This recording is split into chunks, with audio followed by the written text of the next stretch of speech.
What is going on, guys? My name is Patrick, aka Chief Pat, and today bringing you guys the next episode of my Quest to 4,000 Trophy series. Alright, so this is my third day in a row of powering through with the trophies, and I think my second episode in a row, so I'm going to go ahead and keep pushing through on my way to 4,000. Like I said, I want to wrap it up within the next couple of days, and I'm just going to be playing for like 6 to 8 hours a day, or even more, and I'm just going to keep trying to attack as many bases as possible and get our way to 4,000. Again, between 3,600 and 3,900 trophies, it's really hard to find those good bases, because I still find those people in Master 1 who only have like one trophy available. So I'm just going to keep grinding through, and let's go ahead and check out this first base right here. So this is Mika from Finland, and if you guys remember the clan name, this is actually one of the clans that I broadcasted in the Finnish Clash event, so it's pretty funny to attack this base. I might have actually broadcasted one of this guy's attacks and talked about it on that live stream that I did, but overall this raid actually went really well. If you remember this base design, maybe you're an older clasher, but this is a design from 2013, 2014 when people would do this.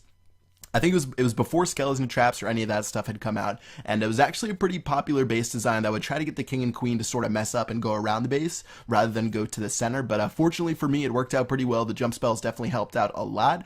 50%, I got 8 trophies for this raid, and even though it wasn't a lot, at this point I had been searching a while for a base, and even though this guy only had 12 trophies available, I definitely wanted to attack him. So this next base here is actually a base I really wanted to talk about, because this guy actually has a base that I see often, and a lot of people are baited into attacking it from the bottom, and I've done it plenty of times myself. I see all those juicy buildings on the bottom, I'm like, oh my god, I'm gonna get so easy, or I'm gonna get a really easy 50%, and then I can just make my way to the town hall. But unfortunately it doesn't work out like that, because that's where all the giant bombs are, that's where all the skeleton traps are, that's where the clan castle is going to come out of. So instead I'm going to attack from the top left, and since I have 2 jump spells, I can use those to make a path straight to the town hall. So it looks like I'm making my way there. I'm going to freeze that multi-target inferno tower for my wizards, dropping a lightning spell that was actually pretty accurate. So I'm going to destroy all the troops inside of the clan castle, and now my troops are just making their way to the town hall, taking that out, and we're sitting at around 30%. So overall things are good, just trying to make sure I get to 50. Heroes are still doing a solid job. Looks like the single target Inferno Tower is going to latch onto my Barbarian King right there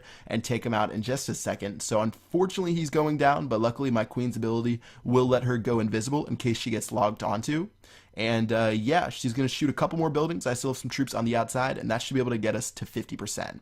Alright, so right now, looking at where we're at, like I said in the last video, we ended at 3,760 trophies. I got another 15 for this one.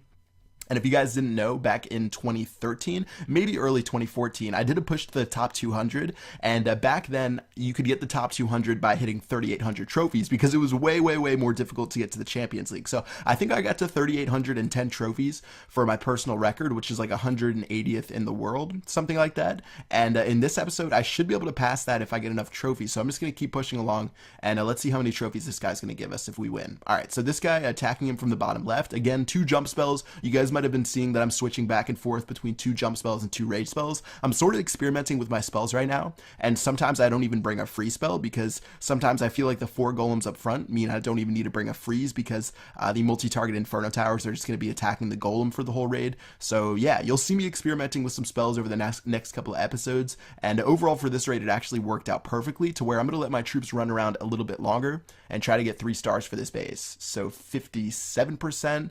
Going to be attacking that beautiful wall right there. This guy did have a single targeted Inferno Tower, and usually I don't recommend that, but in this case it actually ended up taking care of 2 of my golems, and because of that, all my troops on the bottom left, if I had those 2 golems acting as bodyguards for my wizards, witches, and archer queen, I probably would have been able to get 3 stars, but because of that single targeted Inferno Tower, my troops weren't able to run there fast enough to save them, and overall I had to end the battle right there. So 80%, 8 trophies, definitely a solid raid. Let's go ahead and check out this one right here. And looking at this one, this guy definitely has a funky base design.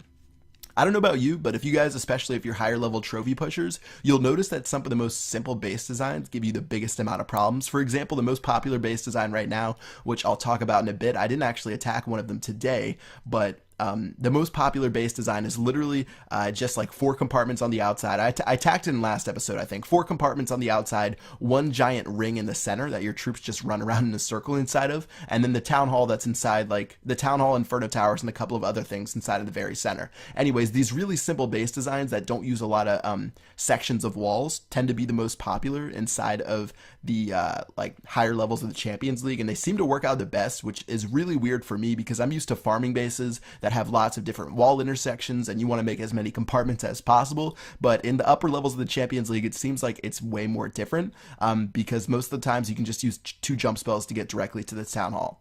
So overall for this guy, 47%, 49%, didn't turn out to be too difficult. If you guys actually saw the skeleton traps, they brought all of my troops back to the center. And for this one, I actually ended up getting 18 trophies because he had 27 available for the entire base. So really good stuff today. You can see I'm at 3,858 trophies total. Really nice. I passed my personal record, which was I think like 3,810.